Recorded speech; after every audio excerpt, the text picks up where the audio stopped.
Bueno, gracias a todos por haber venido. Yo quiero presentarme porque hay algunos que no me conocen, no nos conocemos, y Rubén y Adolfo por ahí ya no necesitan presentación, pero bueno, no es mi caso, ¿no? Yo me llamo, voy a decir mis dos nombres porque uso los dos y me conocen de las dos maneras. Eso no es por dualismo, Rubén, es por una cuestión familiar, porque en mi familia, yo me llamo Víctor Alfonso, y en mi familia mi papá es Víctor, entonces el primer nombre no lo usaba porque Víctor era mi papá, me decían Alfonso. Después en los demás ámbitos me empezaron a decir Víctor porque era mi primer nombre, ahí está, para excusarme, ¿no? Así que bueno, me llamo Víctor Alfonso, mi apellido es Díaz, yo soy médico. Y quiero contarles esto porque viene a colación de lo que vamos a hablar. Soy médico y dentro de la medicina me dedico a la parte de la neurología y las neurociencias, ¿sí? Y esto porque es importante, porque vamos a hablar justamente del aula universitaria y la fe, ¿sí? Y es un poco, permítanme ser un poco autorreferencial y permítanme contarles un poquito mi experiencia, ¿no? Desde la humildad, desde lo que enfrenté y que quizás pueda ser lo que le haya pasado a algunos o vayan a vivir algunos, ¿no? Cuando uno empieza en la universidad, una de las primeras cosas con las que se choca es con un asombro muy grande, porque es un sistema, un ecosistema muy distinto al que uno ha vivido toda su vida desde pequeño, ¿no? Desde los amigos de la secundaria, desde la familia, entras en un ambiente que es muy distinto, desafiante y muy lindo, pero también nos plantea muchos desafíos y nos confronta todo el tiempo. Quiero ser justo y no dejar afuera con esto a las personas que quizás no han ido a la universidad, porque esto lo podemos vivir cuando cambiamos de un trabajo al otro, o si nos vamos a otra ciudad, a otro país. Nos puede pasar que nos confrontemos con una cultura, con una cosmovisión, que es de lo que estamos hablando, distinta y diametralmente opuesta a la nuestra o no, ¿sí? Simplemente distinta. Pero esto nos va llevando a plantearnos distintas preguntas. En el caso de la universidad, que es una etapa maravillosa, fue algo que moldeó mucho mi pensamiento y me llevó a hacerme muchas preguntas. Pero también fue un ambiente en el que choqué con muchas ideas, ¿no? Yo soy cristiano. El título que me faltó mencionar es que soy seguidor de Cristo, que para mí es el más importante de todos, y soy cristiano desde los 12 años. Entonces, llegar en mi juventud y encontrarme y chocar con muchas ideas, con una cosmovisión totalmente distinta a la que yo tenía, me llevó a plantearme muchas preguntas y tener dudas, como nos contaba Rubén que le había pasado en su experiencia personal. Nuestra cosmovisión es puesta a prueba cuando entramos a la universidad. Es puesta a prueba porque se dan por sentadas muchas cosas que de repente ni siquiera son sometidas a una evaluación o a una crítica, para ser justos. La cosmovisión imperante, por lo menos en la universidad en la que yo estudié, y creería desde ya hace algunos siglos en la mayoría de las universidades, la cosmovisión naturalista. ¿Qué es la cosmovisión naturalista? ¿Sí? Es una cosmovisión en la que lo único real es lo que podemos ver, es la materia que existe, que el universo es lo que es y es lo que podemos analizar, que las cosas que vemos son todas producto del azar, ¿está bien? Y que las podemos estudiar y están regidas por ciertas leyes que son inconmovibles, ¿sí? De esto trata el naturalismo. Y la bandera o el pensamiento que se maneja acá es el pensamiento científico, si se quiere. La verdad es como que es de la ciencia, ¿no? Por lo menos eso fue lo que yo creí en un principio cuando me enfrenté a estas cuestiones. Entonces, nosotros como cristianos tenemos ese desafío de enfrentarnos a estas situaciones y preguntarnos, ¿lo que yo creo es algo místico nada más? ¿Es algo solo religioso? ¿O también es algo que tiene evidencia? ¿Es algo que es compatible con mi capacidad de razonar, con tener una vida científica, pensante, ¿sí? Y congruente? O sea, ¿puedo juntar esos dos mundos? ¿Sí? La realidad es que cuando a muchos les ha pasado, como me pasó a mí, cuando uno entra a la universidad no tenés esos cuestionamientos. Muchas veces hay bajada de línea, porque es una realidad, hay un pensamiento y no hay lugar a otras cuestiones, ¿sí? Si bien muchas personas se jactan de ser abiertas y todo, la verdad que no es lo que yo enfrenté. Porque en mi caso, en las primeras materias que yo tuve, cuando se empezó a hablar de Dios o de dioses, se hablaba de dioses de un momento de la historia que sirvieron para explicar fenómenos de la naturaleza que no entendíamos. Había un Dios que era para explicar los rayos, había un Dios que era para explicar la fuerza del mar, ¿sí? Y se equiparaba a todos los dioses de la misma manera. No es el Dios en el que nosotros hemos creído, ¿no? Pero nunca hubo la posibilidad, o por lo menos yo no tuve esa puerta en la universidad, de la que me dijeran, che, hay otra visión, o puede ser de otra manera. Y eso es un poco lo que les vengo a compartir, ¿no? Podemos tener una fe razonable, hay evidencia de la fe en la que nosotros creemos. ¿Cuál es el objetivo de mi charla? Que sepamos que como cristianos tenemos una cosmovisión completa y coherente, que da respuesta a las preguntas importantes de la vida. Que en el centro de la misma está Cristo, ¿sí? Una persona, y que no nos obliga a abandonar nuestra capacidad de pensar críticamente, sino que por lo contrario hay mucha evidencia para sostener nuestra forma de ver el mundo, ¿sí? Entonces, una de las primeras encrucijadas con las que los podemos encontrar es elegir entre creer y pensar. Y la pregunta que nos tenemos que hacer es ¿realmente esto así? Yo creo que no, creo que esto es una falacia. De hecho, nuestra creencia en Dios no nos exige renunciar a nuestra capacidad de pensamiento, nuestra capacidad de razonamiento. Hay muchos ejemplos de esto, grandes pensadores como John Lennox, que es un catedrático, ¿sí? Un profesor de matemática que dicta clases y habla sobre la cosmovisión y es cristiano.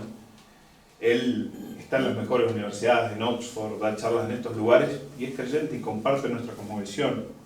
Francis Collins, que es el director del Genoma Humano, que en el 2000, cuando se reveló el genoma humano, él es una persona cristiana que comparte nuestra creencia. Y son científicos, ¿sí? Sin ir yendo un poco más atrás, Galileo, una persona que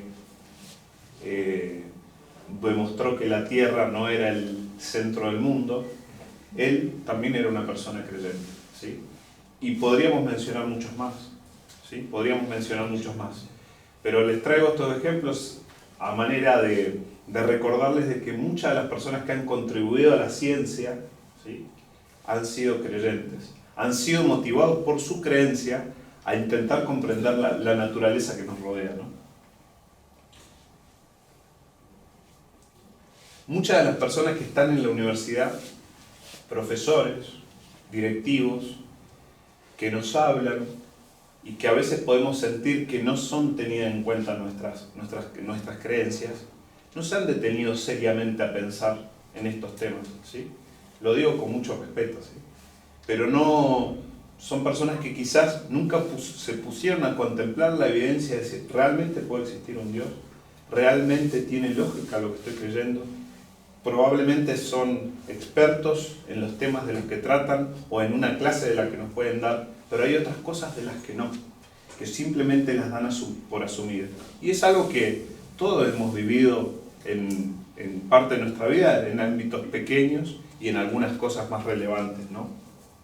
Por eso yo los animo, sobre todo a todo el que enfrente un cambio como esto, a estudiar, a prepararse, a no absorber esas propuestas, esos argumentos que se nos den en los lugares, por más que sea la universidad. Y vuelvo a decir, la universidad es una palabra en esta charla que es a manera de ejemplo, porque puede ser en nuestro ámbito de trabajo, puede ser en nuestra familia, podemos a veces encontrarnos con esos argumentos o chocar nuestras cosmovisiones en una reunión familiar, ¿sí? Y sentirnos desmerecidos o pensar que lo nuestro no tiene valor, y no es así. Entonces, por otro lado, la ciencia, ¿sí? Para explicar todas las cosas se basa en el método científico, ¿sí? Observación, plantear una hipótesis, ¿sí? Someterla a un análisis y ver si la puedo comprobar o no. Pero hay que entender también que la ciencia no lo puede explicar todo. La ciencia no puede dar respuesta a todas las preguntas con las que nosotros nos vamos a enfrentar en nuestra vida. Y es bastante fácil arribar a esa conclusión. Algunos ejemplos de cosas que no pueden ser explicadas por la ciencia: las creencias éticas. No pueden ser sometidos al método científico, no puede explicarlas un científico. Las verdades lógicas y matemáticas no pueden ser explicadas por el método científico. La ciencia misma no puede someterse a sí misma y ser explicada por el método científico. Entonces, el hecho de que la misma no puede darnos respuestas a las preguntas más relevantes que nos podemos plantear en la vida, ¿sí? Puede venir un niño y hacernos preguntas como: ¿por qué estamos acá? ¿Sí? ¿Para qué vivimos? ¿De dónde venimos? Y muchas de esas preguntas no las vamos a encontrar en la ciencia, ¿sí? Vamos a necesitar de la teología y de otras, filosofía y de otras áreas, ¿sí? Ahora, me gustaría darles un ejemplo, ¿sí?, que usaba el doctor John Lennox, ¿sí?, para ejemplificar esto. Si yo podría decirles y podría preguntarles por qué hierve el agua, ¿no? ¿Sí? Y científicamente la respuesta sería porque el calor que emana del fuego moviliza las partículas de agua, se chocan entre sí y esa fuerza cinética en un momento va a terminar produciendo que la ebullición y que hierva el agua, ¿no? Pero otra respuesta podría ser porque me quiero hacer un té. Y cuando uno se pone a analizar esto, las dos respuestas son válidas. Pero yendo un poquito más allá de eso, vamos a ver que la respuesta más importante, la que le da razón, es el por qué yo quiero que hierva el agua, ¿sí? Porque yo quiero hacer un té, ¿sí? Ahora, esto no las contrapone, todo lo contrario, son complementarias, pueden funcionar e ir de la mano. Esto es lo que nosotros nos damos cuenta con este ejemplo, que en realidad no es que la ciencia está en contraposición con Dios, sino que hay algo que en realidad es totalmente distinto, que es la cosmovisión de las personas que a veces pregonan la ciencia, la que está en contra de Dios, ¿sí? Si yo tuviera que definirlo de esta manera, diría que esto es cosmovisión bíblica cristiana contra cosmovisión atea. No ciencia contra Dios, sino cosmovisión cristiana contra cosmovisión atea. ¿Sí? Existe una enorme presión social para que nosotros no tratemos estos temas, ¿sí? Quizás no podríamos hacer o encontraríamos mucha resistencia a hacer una charla como la que yo estoy dando en este momento en un ambiente universitario, en un ambiente profesional. La gente no quiere escuchar y muchas veces nosotros sentimos esa expresión, ¿sí? Está mal a veces hablar de estos temas, ¿sí? Y a veces, por eso yo animo a que nos interioricemos en estos temas, que nos preparemos, porque a veces, quizás con nuestra buena intención de compartir nuestra fe, podemos salir lastimados, podemos tener miedo o podemos cerrarnos quizás por una experiencia negativa que todos hemos tenido y quizás no volver a hablar de estas cosas, pero es importante que lo hagamos, ¿no? Dice 1 de Pedro 3:15, estad siempre preparados para presentar defensa con mansedumbre y reverencia ante todo el que os demande razón de la esperanza que hay en vosotros. ¿Sí?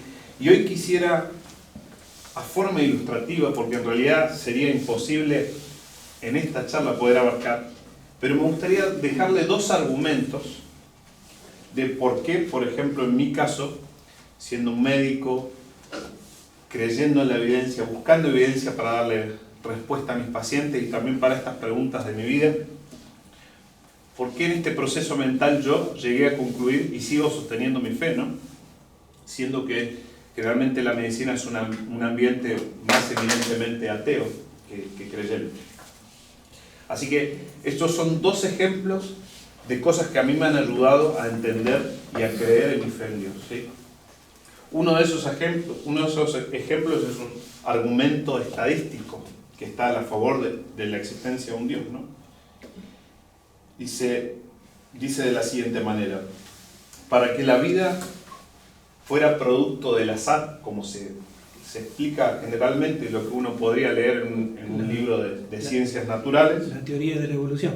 Exactamente. Para que una vida pudiera producirse, requiere una gran cantidad de tiempo para llegar desde un caldo químico hasta un ser humano o un elefante o cualquier ser vivo. Se dice que la Tierra hasta hace 3.800 millones de años no estaba lo suficientemente fría para que pudiera haber tierra, para que pudiera haber vida en la Tierra.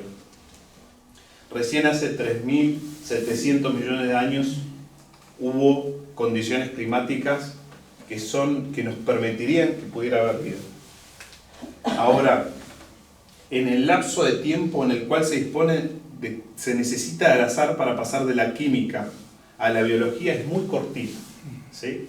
Nosotros verán que estoy hablando de millones y millones de años, pero en realidad para que del azar de un caldo químico lleguemos a formar una célula, se necesitan muchos millones de años para que eso pueda ocurrir.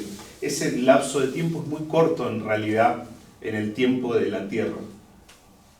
La probabilidad de que el azar fabrique una secuencia de tan solo 100 bases de ADN, es decir, que se forme una pequeña molécula de ADN producto del azar, la probabilidad de esto es del número 16 seguido por 59 ceros. Me gustaría ponérselos aquí, pero imagínense, pongan el número 16 y pónganle 59 ceros por detrás. Esa es la probabilidad de que en ese corto lapso de tiempo llegáramos a tener, producto del azar y de la evolución, como decía, llegara a aparecer una hebra de ADN. Pero se complica más la cosa, porque la vida no es solo una hebra de ADN, sino que se necesitan proteínas, se necesita una estructura lipídica para formar una célula y otras cosas más, lo cual, si uno calculara estadísticamente, ese número sería aún mucho, mucho más grande. ¿Sí? En este argumento me parece muy interesante porque nos muestra lo improbable, por no decir casi imposible, que parece el surgimiento de la vida a partir del azar y la evolución. Esto es extraído del libro de Antonio Cruz, no es algo mío. ¿Por qué les doy este ejemplo, por ejemplo? Porque de hecho, para creer que somos producto del azar se requiere una fe muy grande. Sí. Quizás hasta más grande que la de un cristiano, para creer que fue un creador el que nos produjo en la tierra, ¿no? Es difícil sostener ese argumento. Después es decisión de cada uno, ¿no? Otro argumento que quiero compartirles de manera ilustrativa nada más es el siguiente. También, perdonen que usé ejemplos de ADN y eso, pero bueno, es como el área de la que entiendo, ¿sí? Para el ADN, ¿no? ¿Qué es el ADN? Bueno, el ADN es un mensaje, es una molécula que está formada, es un alfabeto químico de 4 letras, ¿sí? De 4 bases. ¿Qué es el ADN? El ADN es un mensaje, ¿sí? Es una molécula de información, es un lenguaje que está formado, es un lenguaje químico de un alfabeto que contiene 4 letras, ¿sí? Que son bases que se llaman guanina, timina, adenosina, ¿está bien? Esas letras se van posicionando, como podemos ver acá, y van construyendo un mensaje. Cada célula de nuestro cuerpo se encuentra una receta completa para formar un ser humano. Si leyéramos ese código de una sola de nuestras células, leyendo de a 3 letras por segundo, nos tomaría 31 años por leer el código de una sola célula. Ahora, como neurólogo, como médico, yo sé la complejidad de lo que es un lenguaje. Sé que cuando falla una pequeña área en el cerebro, una persona puede dejar de hablar, o puede dejar de comprender, o puede dejar de expresarse bien.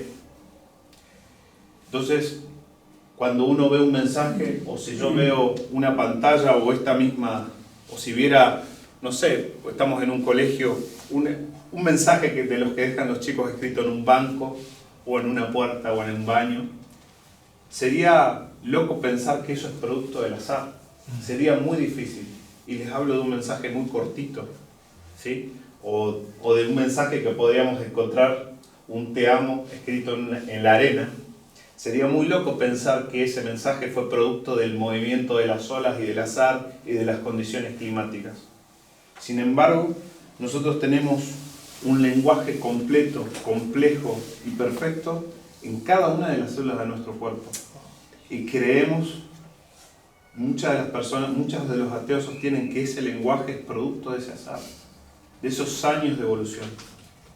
Ahora, sería suficiente recibir una o dos palabras que provenieran de una señal del espacio para decir que hay inteligencia extraterrestre. Sin embargo, nos cuesta mirar esto y creer en que hay una mente creadora e una inteligencia que forma estas cosas. La verdad, la naturaleza puede formar patrones, pero no puede producir información. No puede producir un código tan complejo.